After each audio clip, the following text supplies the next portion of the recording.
아직도 어떻게 살아야 할지 모르겠습니다. 제 팔자가 이 모양인 건 죄가 많기 때문이겠지요. 그저 세상을 피해 살고 싶어요. 안녕하세요. 부엌사연 구독자 여러분. 저는 대전에서 살고 있는 평범한 할머니 김선자입니다.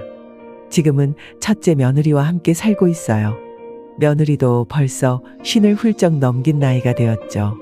얼마 전부터 며느리와 함께 부엌사연을 잘 듣고 있습니다. 울고 웃는 세상 이야기를 듣다가 문득 제 이야기도 나누고 싶다는 생각을 하게 되었어요. 앞으로 저에게 남은 시간이 많지 않지만 제가 살아온 이야기를 세상에 남기고 싶어 이렇게 며느리의 도움을 받아 사연을 보내봅니다. 누구나 큰 어려움이나 차마 말하기 힘든 기구한 사연을 가지고 있겠죠. 저 역시 이 세상에 미련을 두고 싶지 않을 만큼 가혹한 인생을 살았습니다. 살아갈 의지도 희망도 없었지만 지금은 다시 찾아온 행복을 느끼며 살아가고 있어요. 만약 지금 큰 어려움을 겪고 계시는 분이 있다면 제 사연을 들어보시고 조금이나마 힘을 얻으시길 바랍니다. 털어놓고 싶은 이야기가 있으면 허심탄회하게 댓글로 남겨주세요. 자신의 이야기를 털어놓는 것도 힘든 일을 이겨내는데 많은 도움이 되거든요. 또 따뜻한 위로도 한마디 부탁드려요. 작은 응원이 때론 비극적인 일을 겪은 사람에게는 그 무엇과도 비교할 수 없는 큰 힘이 되곤 한답니다. 그럼 저의 인생 이야기를 하나하나 풀어놓도록 하겠습니다. 저는 술, 담배를 하지 않는 성실하고 가정적인 남편과 사이 좋은 3남매를 두었죠. 첫째와 둘째는 아들이고 막내는 딸이었습니다. 아이들은 건강하고 구김없이 잘 자라주었고 각자 나름대로 하고 싶은 일을 찾아 사회생활도 무사히 시작했죠. 여보, 아이들이 참 잘 자라줬어. 이게 다 당신 덕분인 것 같아. 내가 참 고맙네. 무슨 소리예요? 당신이 더 고생했지. 우리 아이들이 이렇게 잘 자란 건 당신 덕이야. 장남 성진이는 첫째답게 듬직한 구석이 있었습니다. 어렸을 때부터 학교에서 항상 모범생으로 선생님들한테 예쁨 받았죠. 공부도 꽤 잘했어요. 대전에 있는 과학기술원을 졸업해서 대기업 연구원으로 일찍 취직했습니다. 둘째 성민이는 첫째와는 완전히 딴판이었어요. 어렸을 때부터 활달한 성격에 운동을 좋아했고 친구들과 어울리기도 좋아했지요. 사실 젊었을 때는 부모 속을 꽤나 썩였습니다. 하지만 20대 중반 늦게 들어간 군대가 본인의 성향과 잘 맞았는지 의무복무를 마친 후 직업군인으로 전환했어요. 둘째가 직업군인이 되겠다고 했을 때 남편과 저는 위험하지 않을까 걱정이 되었지만 한편으로는 둘째가 적성에 맞는 직업을 잘 선택한 것 같아 마음이 놓였습니다. 그리고 우리 예쁜 막내딸 수아는 어렸을 때부터 손재주가 좋고 예술적인 성향이 강했어요. 오빠들과는 또 달랐죠. 그래서 진학도 미술대학의 조형과로 했고 졸업 후에는 도예가로 활동을 시작했습니다. 이렇게 장성한 두 아들과 딸은 각자 나이가 차자 하나, 둘 저들과 어울리는 짝을 데리고 오더군요. 아들은 둘 다 30대 초반의 차례로 결혼을 하여 아기도 낳고 알콩달콩 잘 살고 있었고 막내딸도 결혼을 약속한 사람이 있었어요. 심성 착한 며느리들과 예비 사위 그리고 금쪽 같은 손주들 덕분에 저는 그때까지 얼마나 다복한 사람이었는지 모릅니다. 남편은 한평생 공무원으로 일하다 은퇴를 앞두고 있었어요. 아주 풍족한 살림은 아니었지만 노후 연금이 잘 준비되어 있었기 때문에 앞으로 먹고 살 걱정이 없었습니다. 그리고 자식들도 모두 건강하게 가정을 꾸리며 잘 살고 있으니 더 이상 바랄 것이 없었죠. 그런 제게 첫 번째 불행이 닥친 건 17년 전이었습니다. 이제 막 환갑을 넘긴 시점이었죠. 막내딸은 도자기나 접시, 밥그릇 같은 것을 빚으며 전시도 하고 판매도 했습니다. 큰 돈은 되지 못했어도 좋아하는 일을 하니 얼굴엔 늘 웃음꽃이 피어 있었어요. 엄마, 이번에 새로 만든 그릇이에요. 어때요? 아유, 또 웬 그릇이야? 전해준 것만 해도 그릇장에 차고 넘치는데. 그냥 모르는 척 받으세요. 가마에서 잘 구워진 그릇이 나오면 얼마나 좋아하는데요. 그때마다 어머니 그릇을 늘 따로 빼놓는다고요. 그래, 빛깔이 참 곱긴 곱구나. 이번 그릇은 정말 잘 만들었네. 고맙다. 네가 참 효녀다. 막내딸과 예비사위는 제가 사는 곳에서 멀지 않은 위치에 작은 작업장을 짓고 살았습니다. 아무래도 가깝게 살다 보니 다른 지역에 있는 두 아들보다 얼굴을 자주 보고 살았어요. 두 사람은 잘 만들어진 그릇이 있으면 반드시 들고 집으로 왔습니다. 밥도 자주 같이 먹었고 일손이 부족할 때면 소매를 걷어붙이고 나서기도 했죠. 딸은 이제 막 30을 넘겼고 예비사위는 30대 중반이었어요. 이 젊은 예비 부부는 넘치는 에너지로 집안의 밝은 분위기를 한껏 불어넣었죠. 덕분에 저와 남편은 함께 젊어진 것 같은 기분을 느꼈고 막내딸 내외가 올 때면 집안의 웃음소리가 끊이지 않았습니다. 엄마, 이번에 제가 정말 좋은 소식을 가지고 왔어요. 좋은 소식? 무슨 일인데? 얼마 전 도자 미술관에서 우리 작품을 전시하고 싶다고 연락이 왔어요. 그러면 우리 작품을 찾는 사람들이 많아질 거예요. 이게 얼마나 좋은 기회인 줄 아세요? 너무 떨려요. 그래, 그게 정말이야? 정말 잘 됐구나. 정말 잘 됐어. 축하한다. 환하게 웃으며 좋아하던 막내딸과 쑥스러운 듯 얼굴을 붉히던 예비사위의 얼굴이 아직도 눈앞에 선합니다. 둘은 열심히 전시 준비를 했고 우리 가족들도 딸의 작품 전시회를 손꼽아 기다렸어요. 군인이었던 둘째는 막내의 전시회를 구경하기 위해 특별히 휴가까지 냈을 정도였으니까요. 유명한 미술관에서 전시회를 갖게 된 딸은 한껏 들떠 있었습니다. 그릇을 빚는 손길은 더욱 섬세해졌고 가마에 장작 불을 볼 때는 정성을 다했어요. 공들여 완성된 작품이 성에 차지 않으면 망치로 부수기도 하고 마음에 드는 그릇이 나올 때면 이리저리 비춰보며 한박 웃음을 짓기도 했죠. 저는 막내딸이 그렇게 설레어하는 모습을 흐뭇한 눈으로 지켜보았습니다. 엄마, 기대하세요. 이번에 전시회 잘 마치면 아버지랑 여행 한번 보내드릴게요. 여행 안 보내줘도 되니까 그냥 실력대로 최선을 다해서 해. 엄마는 그거면 돼. 알겠어요. 전 준비할 게 많아서 내일 서울로 넘어가요. 전시회 당일에 서울로 오실 거죠? 그래야지. 우리 막내딸 전시회인데 당연히 가야지. 둘째랑 같이 올라갈 거야. 첫째는 서울에서 만나기로 했고. 그날 보자꾸나. 전시회를 이틀 앞둔 날이었습니다. 그날 저녁 전화벨이 울렸어요. 전 아직도 그 소리를 잊지 못합니다. 평소와 똑같은 전화벨일 뿐이었는데 그 소리가 들리자 갑자기 가슴이 쿵 하고 내려앉았어요. 알 수 없는 불길한 예감이 온몸을 감쌌고 전화기를 잡은 손에선 식은땀이 났습니다. 무슨 소식인지 알 수 없었지만 전화를 받는 게 너무 무서웠어요. 오래 망설이다 받은 전화에서는 청천벽력 같은 소식이 들려왔죠. 오수아 씨 보호자 되시나요? 따님이 지금 사고가 나서 병원 응급실에 계세요. 지금 위급한 상황이라 당장 수술실에 들어가야 합니다. 보호자 동의가 필요해서 급하게 연락드렸어요. 눈앞이 깜깜해졌죠.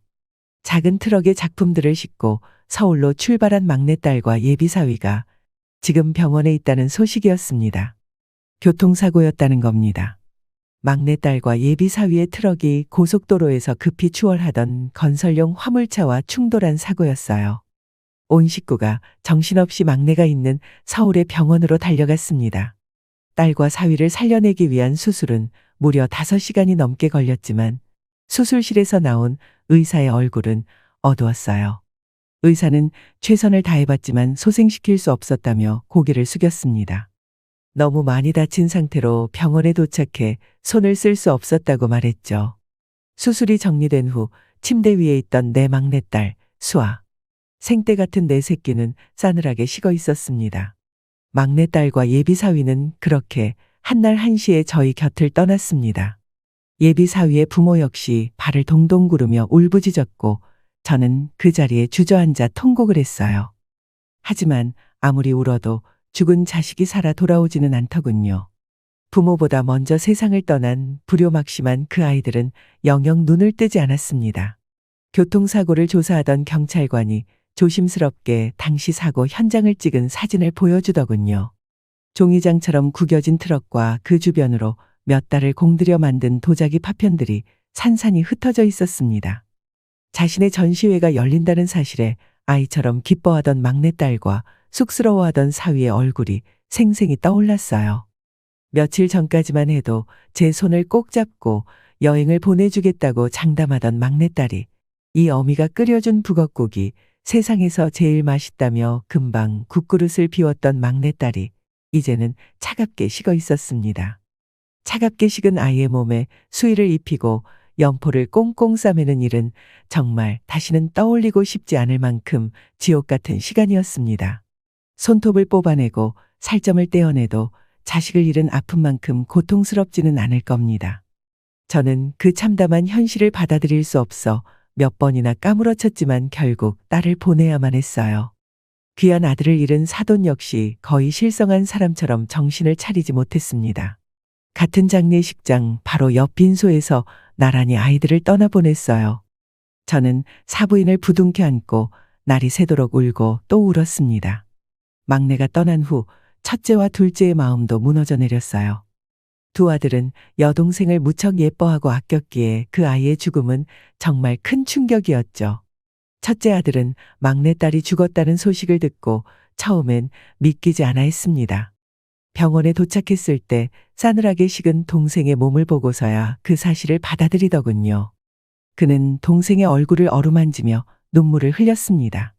수아야, 이렇게 가면 어떡하니? 너 결혼하면 오빠가 좋은 선물 해주려고 준비하고 있었는데 이렇게 떠나면 어떡해? 첫째 아들은 그 후로 한동안 회사에서도 일에 집중하지 못할 정도로 떠난 여동생을 그리워했죠. 둘째 아들은 더욱 감정적으로 반응했습니다. 직업군인으로서 늘 강한 모습을 보였던 그였지만 막내딸의 죽음 앞에서는 그 아이도 무너지고 말았습니다. 막내딸의 빈소에서 펑펑 울며 통곡하는 그의 어깨를 작은 며느리가 감싸줬죠. 수아야, 오빠가 지켜주지 못해서 미안하다. 정말 미안해. 여보, 이를 어떻게? 시간이 약이라고 했던가요? 그렇게 막내를 황망히 떠나보내고 저와 남편은 처음엔 물 한 모금도 넘기기 힘들었지만 시간이 지날수록 음식이 입에 들어가더군요. 괴로운 현실이 점점 받아들여지고 조금씩 일상을 되찾는 제 자신이 서글퍼지기도 했습니다. 두 아들 역시 기운을 차리고 아픈 기억은 묻어둔 채 다시 그들의 가정에 집중했죠. 그렇게 시간이 흘렀고 몇 년이란 세월이 훌쩍 지나갔네요. 그런데 모질고 모진 인생은 제게 또 크나큰 시련을 안겼습니다. 평범한 어느 날 저녁 첫째 며느리로부터 전화가 왔죠. 어머니, 애미야, 왜 그러니? 차마 말을 잇지 못하고 눈물만 삼키는 며느리의 목소리를 듣자마자 첫째 아들에게 큰일이 났음을 직감할 수 있었어요. 어머니, 서윤이 아빠가 쓰러졌어요. 지금 병원으로 오셔야 할 것 같아요. 뭐라고? 왜? 심근경색이라고 했어요. 저는 그 자리에서 까무러치고 말았습니다. 믿을 수 없었어요. 첫째와는 바로 어제 저녁에도 통화를 했거든요. 아들은 막내가 떠난 후 부쩍 연락을 많이 했어요. 크게 상심한 부모가 아무래도 걱정되어 그랬겠죠. 하지만 이 무슨 기구한 팔자인지 헛헛한 제 마음을 많이 달래주던 우리 듬직한 장남을 야속하게도 하늘은 너무 빨리 데려가고 말았습니다. 어머니, 요즘 몸은 어떠세요? 별일 없으시죠? 오냐, 난 잘 지내고 있어. 너도 어디 아픈 데 없지? 전 잘 지내죠. 서윤이도, 서윤 엄마도 모두 잘 지내고 있어요. 참, 아버지는 당뇨약은 잘 챙겨 드시고 계시죠? 당뇨가 합병증을 일으키면 무서운 병이니까 음식 조절 잘하시고 약도 잘 챙겨 드셔야 돼요. 걱정 마라. 덕분에 아주 잘 먹고 있어. 너도 건강 챙기고. 우리 아들 언제나 엄마가 사랑한다. 어머니, 저도 사랑해요. 또 연락드릴게요. 그렇게 통화를 했습니다. 그런데 그 전화가 마지막일 줄은. 첫째 아들이 일하던 대기업에서 신제품 출시를 앞두고 한 부품에서 문제가 발견되었다고 했어요. 그래서 최근 긴박하게 일하고 있다고 했습니다. 늦은 밤까지 야근을 했고 해가 뜨기 전 새벽에 출근을 했죠. 티를 내진 않았지만 직장에서 스트레스도 컸던 모양이에요. 다정하게 전화하던 아들은 그 다음날 급성 심근경색이라는 몹쓸 병으로 하루아침에 심장이 멈추고 말았습니다. 동료들이 사무실 계단에 쓰러져 있는 아들을 발견해 다급하게 신고를 했지만 골든타임을 이미 지나버린 후였어요. 다시 한번 병원에서 차갑게 누워있는 자식의 모습을 마주했을 때 저는 제 정신을 유지할 수 없었습니다. 남편도 차마 말을 잇지 못하고 눈물만 흘리고 있었죠. 자식이 하나도 아니고 둘이나 떠나다니. 그 참담한 현실을 받아들일 수 없어 몇 번이나 까무러치고 말았습니다. 하지만 결국 큰아들도 떠나 보내야만 했죠. 남편을 잃은 며느리는 마치 미친 사람처럼 울부짖으며 한동안 정신을 차리지 못했어요. 하지만 하나 있는 손녀를 위해서라도 이제는 정신을 차려야 했어요. 아들은 야속하게 떠났지만 산 사람은 또 살아가야 하니까요. 얘야, 정신 차려야 한다. 마음 단단히 먹어야 해. 애들이랑 너는 살아야 하지 않겠니? 그러니까 제발 마음 잡아. 어머니, 저 이제 어떻게 해요? 서윤 아빠 없이 어떻게 살아요? 어떻게든 살아야지. 힘들고. 죽고 싶겠지만 그래도 살아야지. 자식을 잃은 어머니와 남편을 잃은 아내의 마음이 다를 게 뭐가 있을까요? 저는 며느리를 부둥켜 안고 서럽게 울고 또 울었습니다. 하지만 무정한 시간은 저희가 어떤 절망에 빠져 있든 흘러갔고 영원히 받아들일 수 없을 것 같던 잔인한 사실도 차츰 익숙해지더군요. 이제 혼자 남은 며느리와 손주를 봐서라도 넋을 놓고 있을 수만은 없었습니다. 일부러 큰 며느리 집에 가서 흐트러진 살림도 챙기고 손주들도 돌봤습니다. 큰 며느리가 얼른 이 슬픔을 이겨내고 제자리로 돌아오길 바라며 곁에서 챙기고 보듬어 주었어요. 어머니, 저 이제 괜찮아요. 서윤이 아빠 못 가지. 우리 서윤이를 키우면서 열심히 살아야죠. 너무 걱정 마세요. 그리고 오늘부터 제가 어머니 모시고 살게요. 집에 있으면 떠난 남편 생각이 너무 많이 나서. 저 너무 힘들어요.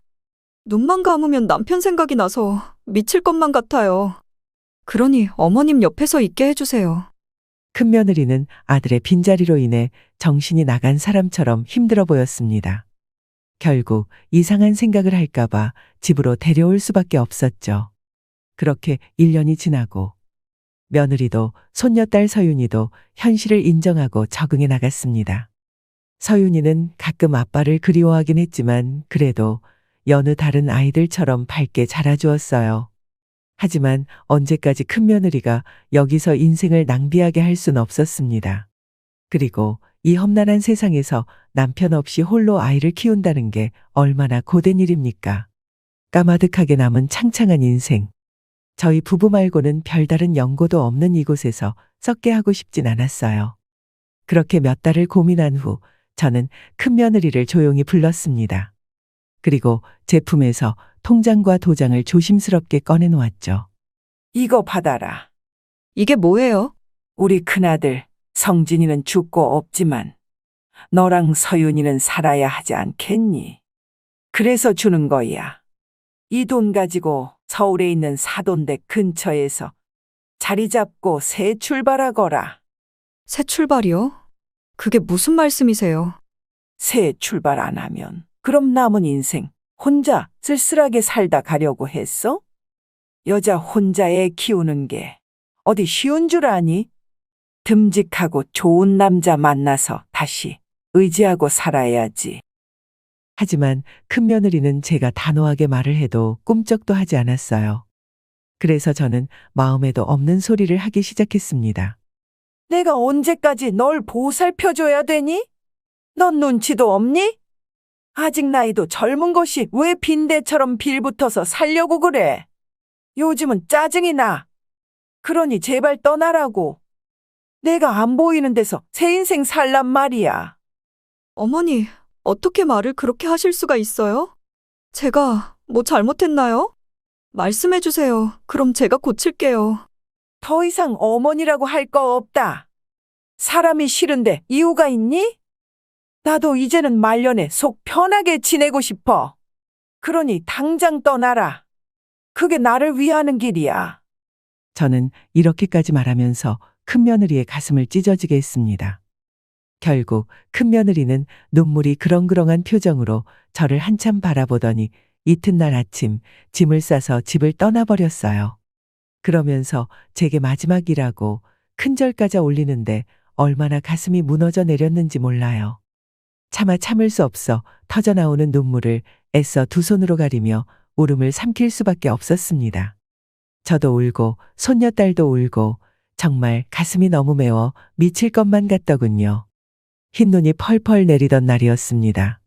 그날 큰며느리는 허연 입김을 날리며 제게 마지막 인사를 했어요. 어머님, 건강하게 잘 지내세요. 우리 서윤이는 제가 잘 키울게요. 그래. 우리 걱정은 말고 잘 살아야 한다. 종종 연락드릴게요. 연락은 할 거 없어. 이제 각자 알아서 살자꾸나.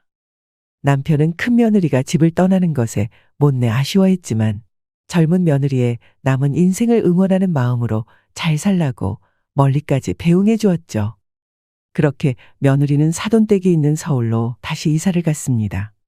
적응을 잘하고 살까 걱정했지만 그 아이는 용케 괜찮은 직장도 잡고 잘 사는 듯 보였어요. 서윤이는 사돈들이 봐주신다고 하니 안심이 되었고요. 딸과 다름없는 그 아이를 떠나보낸 후 단 하루도 잠을 제대로 청해본 적이 없었네요.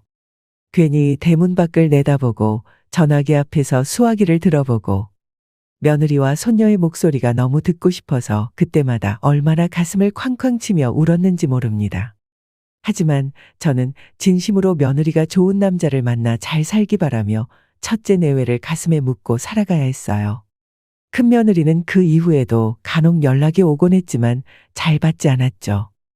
행여 통화가 되더라도 절대 찾아오지 말라고 신신당부했습니다. 그 아이의 얼굴을 보면 제가 버선발로 나가 제발 다시 돌아와 달라고 말할 것만 같았거든요. 그저 마음속으로 세상을 떠난 첫째 아들의 목까지 잘 살아주길 빌고 또 빌었습니다. 그렇게 시간이 흘렀고 10년 가까운 세월이 훌쩍 지나갔네요. 중년이 된 둘째는 이제 제게 유일하게 남은 아들이었고 저는 둘째마저 잃을까봐 하루에 2통, 3통씩 전화를 하곤 했습니다. 이제 둘째는 우리 부부에게 남은 유일한 희망이었어요. 둘째 역시 부모의 불안한 마음을 알았는지 거의 매일 연락을 하다시피 했습니다.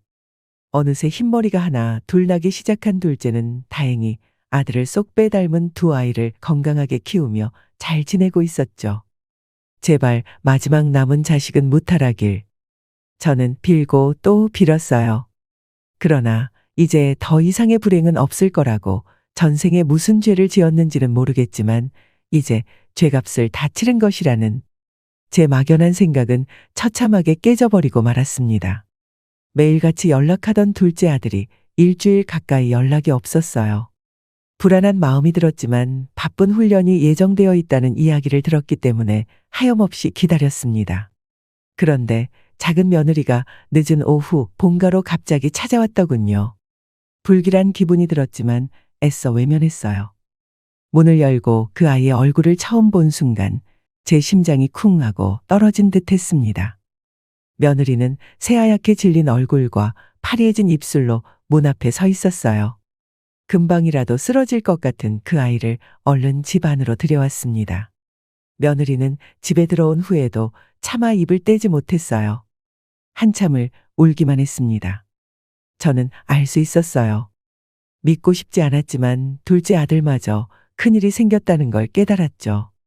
이제는 더 이상 오열할 힘도 없었습니다. 작은 며느리와 함께 하염없이 눈물을 흘릴 뿐이었죠. 시간이 흐른 후 힘겹게 말하는 아들의 소식을 들었을 땐 더 이상 느낄 수 있는 감정조차 없어진 기분이었습니다. 어머니 죄송해요. 이런 소식 전해드려서 죄송해요. 차마 말을 할 수 없어서 직접 찾아왔어요. 마지막 하나 남은 아들이 위독하다는 이야기를 어떻게 해야 할지. 네가 죄송할 게 뭐가 있니? 둘째에게 무슨 일이 생긴 거냐? 지금 병원에 있어요. 5일째 의식을 회복하지 못하고 있어요. 어머니, 그래도 아직 희망이 있어요. 깨어날 수 있어요. 희망이 있다는 건 네 말이냐? 아니면 의사 선생님의 말이냐? 저의 담담한 물음에 작은 며느리는 차마 말을 잇지 못하고 바닥에 엎드려 오열하더군요. 벌써 자식을 둘이나 떠나보낸 저는 알 수 있었습니다. 작은 며느리가 헛된 희망에 매달리고 있다는 것을요. 남편과 함께 병원에서 본 둘째 아들의 모습은 처참했어요. 자기 머리보다 훨씬 큰 하얀 붕대로 둘둘 말고 있어 얼굴을 알아보기 힘들 정도였습니다. 아들은 이미 가망이 없는 상태였죠. 그저 복잡한 기계에 모든 걸 의지한 채 겨우 숨만 쉬고 있을 뿐이었습니다. 남편은 병실 바닥에 주저앉고 말았어요. 포병부대에서 장교로 근무하던 둘째 아들이 야간 훈련 도중 사고를 당했다고 하더군요. 당시 군의관의 말에 따르면 포사격 훈련 중 결함으로 움직이지 않는 포를 살피다가 그만 참혹한 사고를 당했다고 했습니다. 얼마나 아팠을까, 또 얼마나 무서웠을까. 그날 너무나 참담한 마음에 소리내서 울지도 못했습니다. 며칠 후 결국 둘째 아들의 생명 유지 장치를 껐습니다. 작은 며느리는 둘째의 시신을 붙잡고 울다가 졸도했고 남편은 넋이 나간 채 멍하게 하늘만 바라볼 뿐이었어요. 마지막 남았던 둘째마저 그렇게 떠날 줄은. 모질고 모진 이 운명은 기어이 저에게 감당할 수 없는 시련을 주고야 말았습니다. 어머니, 괜찮으세요? 이게 무슨 일이에요? 서울에 살던 큰 며느리가 소식을 듣고 한달음에 달려왔어요. 그제서야 그 아이를 붙잡고 울음을 터뜨렸습니다. 둘째는 자신이 군인이라는 것에 늘 자부심을 가졌던 아이였죠. 이제 장기 근무를 마치고 제대를 얼마 앞두지 않았습니다. 제대를 하면 고향으로 돌아와 부모님과 함께 오손도손 살겠다고 말하던 착한 아들이었습니다.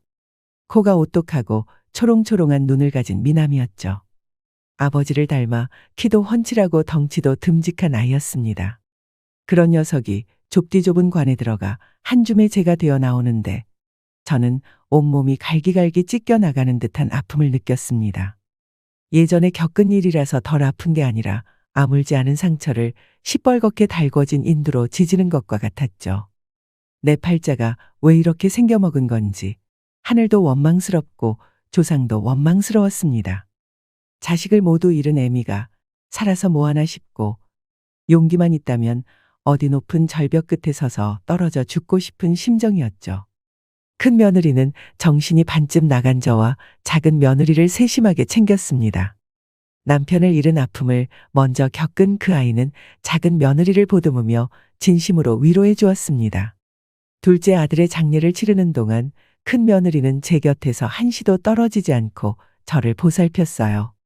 어머니, 서윤이 아빠 갈 때 어머니가 그러셨잖아요.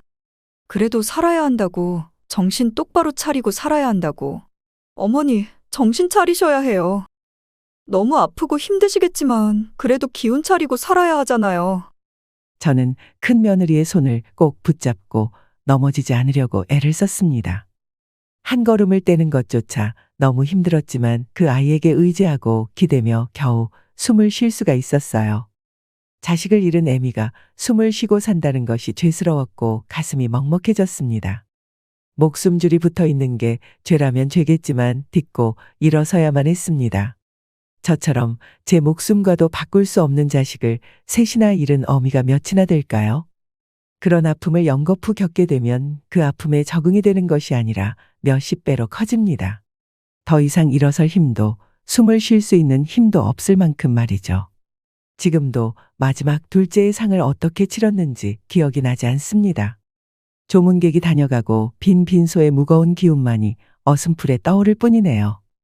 둘째 아들을 하늘로 보내고 몇 개월 뒤 작은 며느리가 제게 말했습니다.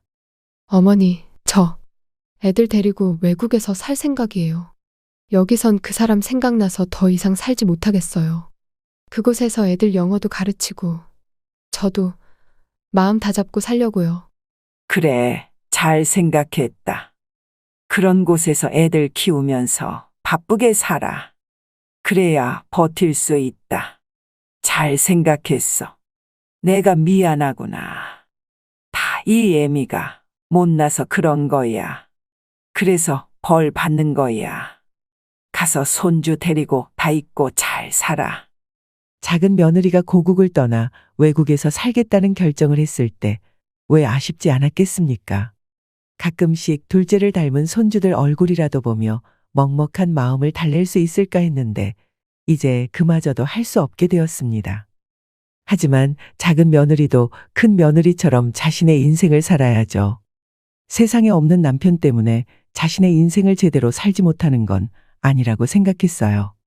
저는 둘째에게도 외국에서 자리 잡는 데 보태라며 적지 않은 재산을 떼어주었습니다. 작은 며느리는 극고 받지 않으려고 했지만 형제들 공평하게 다 나누어 주는 거니까 부담 갖지 말고 가져가라고 했습니다. 부지런한 남편과 함께 성실히 모아온 재산이었습니다. 하지만 자식들을 모두 잃은 마당에 우리 두 사람이 누리며 사는 게 뭐가 그리 중요하겠습니까?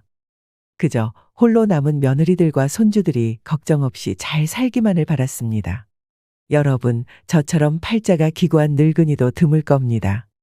가난한 남자에게 시집와서 시집살이 독하게 하고 그 고생을 하며 자식 셋을 키워낸 끝에 겨우 살만해졌습니다. 이제 아들 며느리들이 건강하고 행복하게 사는 모습 보면서 여생을 보내길 바랐는데 그 작은 희망마저 산산조각 나버렸습니다.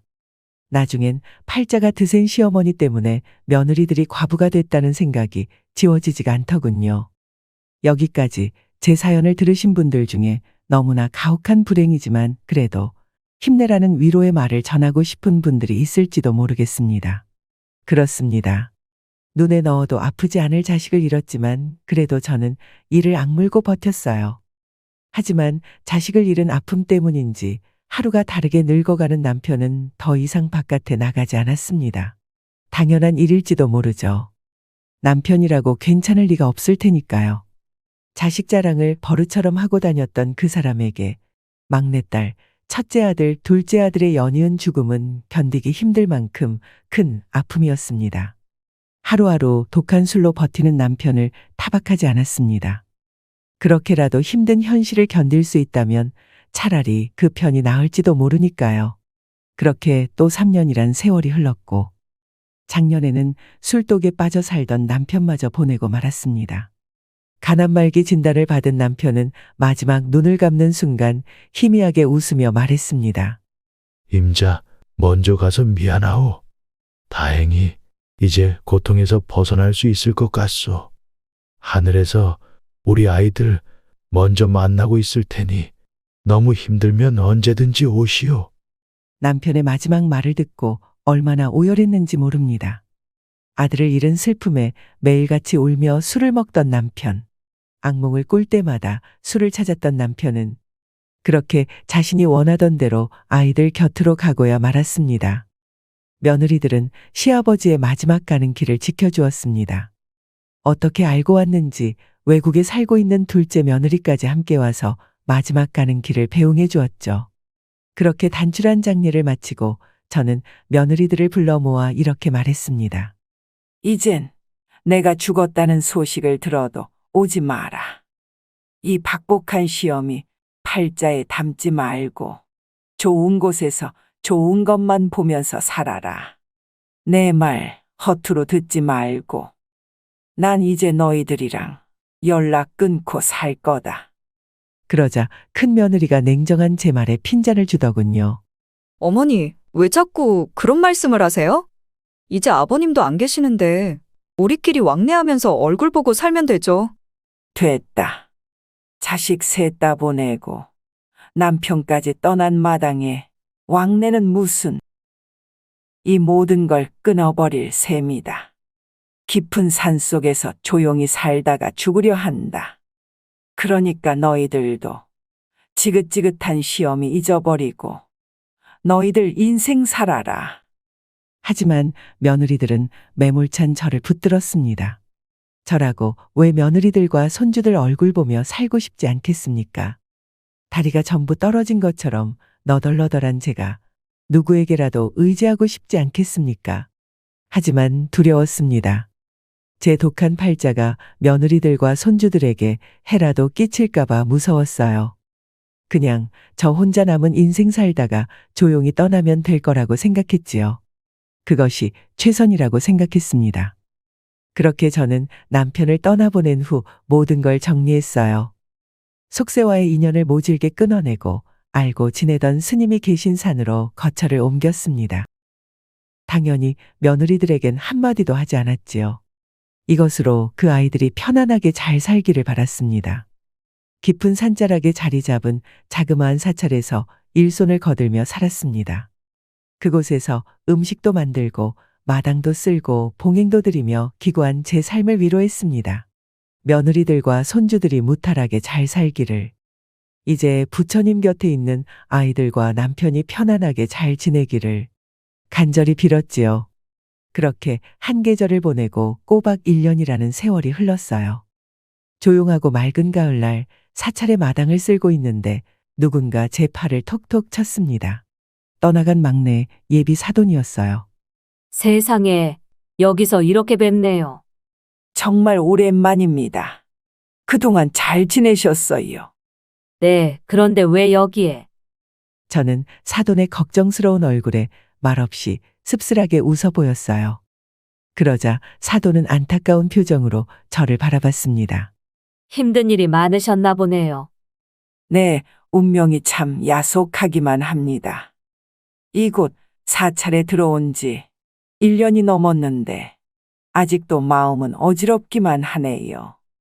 저와 사돈은 잠시 말없이 사찰 내부를 걸었어요. 그분은 단풍으로 얼룩진 산을 바라보며 저에게 따뜻한 위로를 건네더군요. 저도 아들이 그렇게 떠난 후 오래 힘들어했어요. 자식을 잃은 부모의 마음이 오죽합니까? 그 어떤 말로도 표현할 수 없지요. 아직도 어떻게 살아야 할지 모르겠습니다. 제 팔자가 이 모양인 건 죄가 많기 때문이겠지요. 그저 세상을 피해 살고 싶어요. 하지만 사부인 불행 속에 의미를 두면 괴로움이 더 커지는 법이라고 하더군요. 분명 사부인에게 세상이 다시 손을 내밀 거예요. 그런 일이 있다면 거부하지 마세요. 그렇게 사돈과 짧은 만남을 뒤로하고 그날 저녁 일찍 잠에 들었습니다. 그런데 꿈에 첫째 아들이 나오더군요. 그동안 자식 꿈을 많이 꾸긴 했지만 이번 꿈은 뭔가 달랐습니다. 꿈이 너무 생생해서 아들의 머리카락 하나하나까지 모두 떠오를 정도였어요. 어머니, 이제 그만 힘들어하세요. 어머니가 이렇게 지내시면 저희 가슴이 너무 아픕니다. 이제 곧 귀한 사람이 올 거예요. 항상 그랬듯 다시 손을 내밀 거예요. 이제는 그 손길을 뿌리치지 마세요. 어머니는 앞으로 만나야 할 좋은 인연이 많이 남아 있어요. 저희가 하늘에서 돌봐드릴게요. 아들은 진지한 표정으로 신신당부를 했습니다. 그때 저는 그 사찰에서 남은 생을 마무리하고 싶었어요. 그런데 다음날 오후에 정말 뜻밖의 손님이 찾아왔더군요. 어머니, 아니, 내가 여기는 어떻게? 어머니 계신 곳이 어딘지 제가 못 찾겠어요? 여기 이 절 예전에 서윤이 아빠랑 한번 온 적 있잖아요. 어머니 기도하러 다니는 곳이라고. 너무 오래돼서 기억도 나지 않는 일을 용케 떠올린 모양입니다. 그동안 연락을 끊고 잠적한 저를 찾아 이곳저곳을 수소문한 것 같더군요. 나 찾지 말라고 했잖아. 너 여기까지 뭐 하러 온 거야? 어머니, 아무리 생각해도 이건 아닌 것 같아요. 저랑 같이 가세요. 동서랑 이야기도 다 끝냈어요. 이야기를 다 끝내다니 그게 무슨 소리니? 우리 다 같이 모여서 살기로 결정했어요. 작은 동서도 애들 데리고 한국으로 돌아왔고요. 이제 어머니만 오시면 돼요. 뭐, 아니, 그럼 너희 둘이 애들 데리고 다 같이 살겠다는 말이니? 네, 애들 아빠 없이 혼자 사는 것보다. 그래도 가족이 함께 모여서 사는 걸로 합의 봤어요. 애가 셋인데. 그게 저희도 훨씬 편하고요. 벌써 널찍한 집도 계약했어요. 망치로 머리를 맞은 듯 어리둥절하더라고요.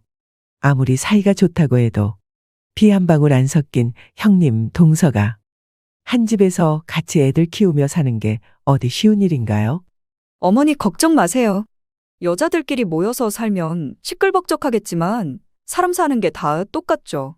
애들 아빠가 살아있어도 지지고 볶으며 살았을 텐데 혼자 외롭게 사는 것보다 과부들끼리 이렇게 모여 사는 게 훨씬 더 낫잖아요. 안 그래요? 천연덕스럽게 웃으며 밝게 말하는 큰 며느리를 보니 저도 피식 웃음이 새어나오더군요. 어머니, 이제 우리 마음의 상처 다 잊어버리고 함께 웃으면서 살아요. 손주들 크는 것도 보고 며느리들 늙는 것도 보면서 살자고요. 제게 내민 며느리의 손길은 참 오랜만에 느껴보는 따뜻함이었습니다. 그동안 꽁꽁 얼어붙어 있던 제 마음이 녹아내리더군요. 예전처럼 가족들과 함께 하하호호 웃으며 살 수 있다면, 오래 남지 않은 여생을 그렇게 보낼 수만 있다면 얼마나 좋을까요? 하지만 선뜻 나설 수가 없었습니다. 혹시라도 제가 불행을 또 몰고 오게 되지 않을까 걱정이 됐거든요. 하지만 큰 며느리는 망설이는 제게 이렇게 말하더군요. 어머니, 무슨 생각하시는지 알아요. 팔자 어쩌고 생각하시는 거죠? 어머니, 사람에겐 정해진 불행의 총량이 있대요. 어머니는 그 총량을 이미 다 채우고도 남지 않았겠어요?